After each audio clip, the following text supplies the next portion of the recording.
Iran never saw it coming, and by the time they did, it was already over. No warning, no radar ping, no chance to respond. Just silence. And then, devastation. What happened during Operation Epic Fury is one of the most staggering displays of military dominance in modern history. And most people have absolutely no idea how it was done. Today, we're going to change that. Because the story of how America's most advanced fighter jet brought an entire nation's military to its knees in a matter of days is unlike anything you've ever heard. Stay with me, because this gets unbelievable fast. It started long before the first missile was ever fired. Weeks before Operation Epic Fury began, F-22 Raptors were quietly repositioned to forward bases across Israel and the Middle East. No announcements, no signals, no warning. A silent migration. Iran had no idea it was happening, and that invisibility was exactly the point. Because when the operation finally launched, the F-22s didn't announce themselves. They didn't light up on radar. They didn't trigger a single alarm. They entered Iranian airspace like ghosts in the night. Unseen, unstoppable. Carrying the full weight of American air power on their wings. And Iran's air defense network, the system they spent decades building, the system they trusted with their lives, it never even blinked. Now, here's where most people underestimate what was actually happening. People assume modern warfare is loud. Explosions on the news, fighter jets screaming across the sky, missiles lighting up the horizon. But the most devastating warfare is quiet. And what the F-22 does better than any aircraft ever built is this. It kills you before you know it's there. Let me put this in perspective. The F-35 is also a stealth aircraft. Extraordinary technology, one of the most advanced jets on the planet. But in this operation, the F-35 was the quarterback, coordinating, directing, managing the broader picture of the air campaign. The F-22 was something else entirely.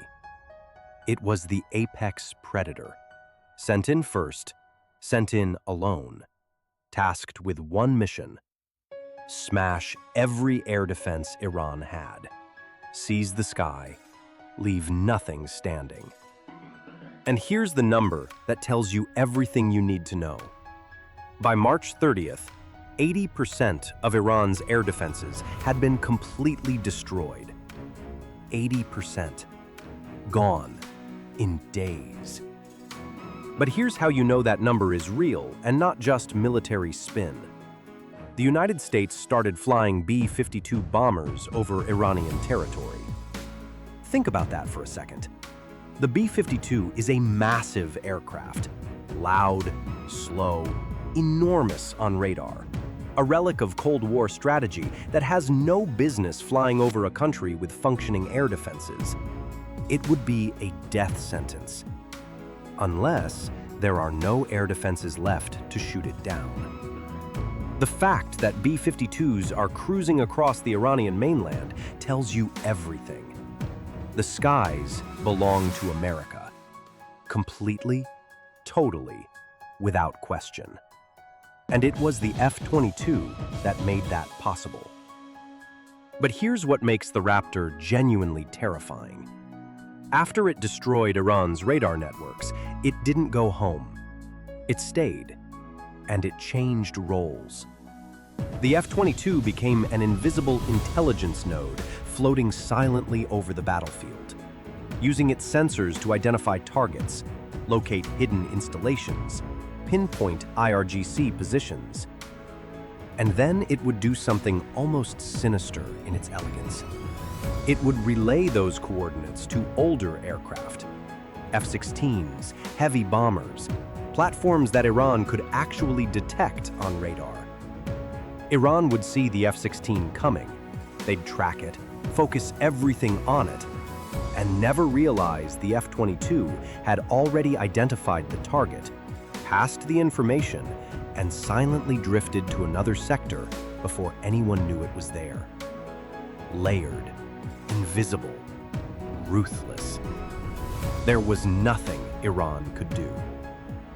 Now, let's talk about what this invisible dominance actually achieved on the ground, because the numbers are staggering. As of March 29th, over 11,000 targets had been hit during Operation Epic Fury. 11,000. And it wasn't just infrastructure. At least 70 senior IRGC officials were eliminated by March 21st alone. Think about who was on that list. Mohammad Pakpour, Commander-in-Chief of the IRGC, killed on day 1 of the operation. Ali Mohammed Naini, Senior IRGC spokesperson, gone. Ismail Dekhan, Senior Commander of the IRGC Aerospace Force, eliminated. The entire leadership structure of one of the most powerful military forces in the Middle East was systematically dismantled from the sky by aircraft they could not see, track, or stop. The psychological impact on the remaining IRGC members must be impossible to describe. They know the F-22s are up there, somewhere, right now, watching, waiting. They just have absolutely no way of knowing where or what gets hit next. And here's a story that perfectly captures what kind of machine we're actually talking about. Back in 2013, long before any of this, an Iranian Su-25 attempted to intercept a U.S. Predator drone in international airspace. America's response was immediate. They sent an F-22 as a silent escort. Lieutenant Colonel Kevin Sutterfield picked up 2 Iranian F-4 Phantoms on his sensors, closing in on the drone. So he did something extraordinary. He flew his stealth jet directly underneath the Iranian aircraft. Directly underneath them. He matched their speed. He sat below them, completely invisible. For a moment, he just idled there. Then he pulled up alongside the Iranian pilots and delivered a message so calm it became legendary. "You really ought to go home." The Iranians panicked, broke formation immediately, and fled.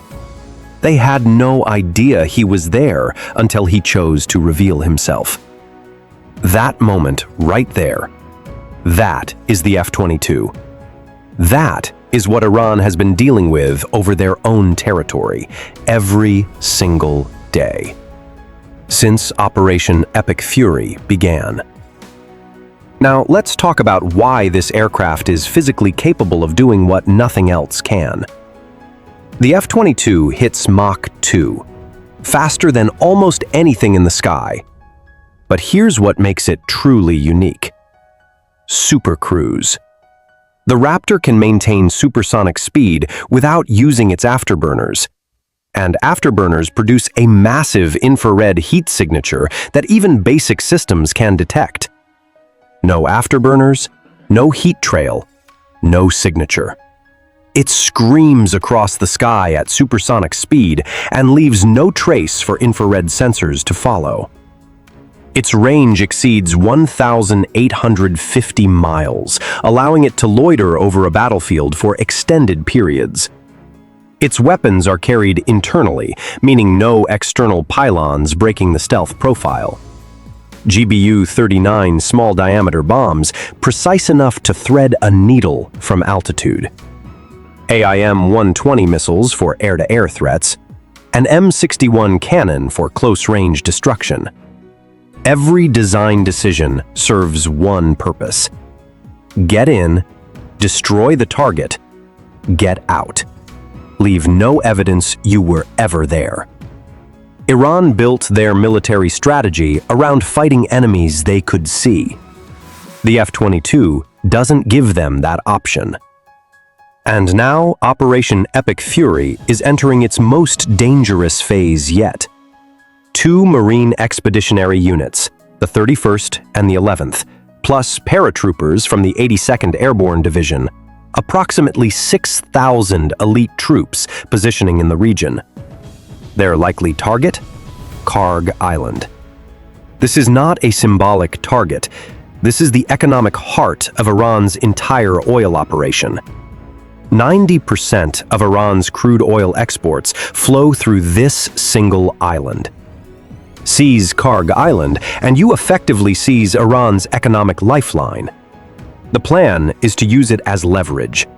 Force the reopening of the Strait of Hormuz, bring the Iranian regime to the negotiating table through pure economic suffocation.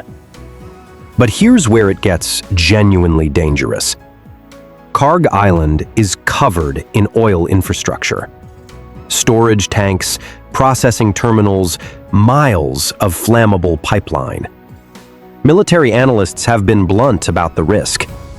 One missile hitting the right spot could turn the entire island into an inferno.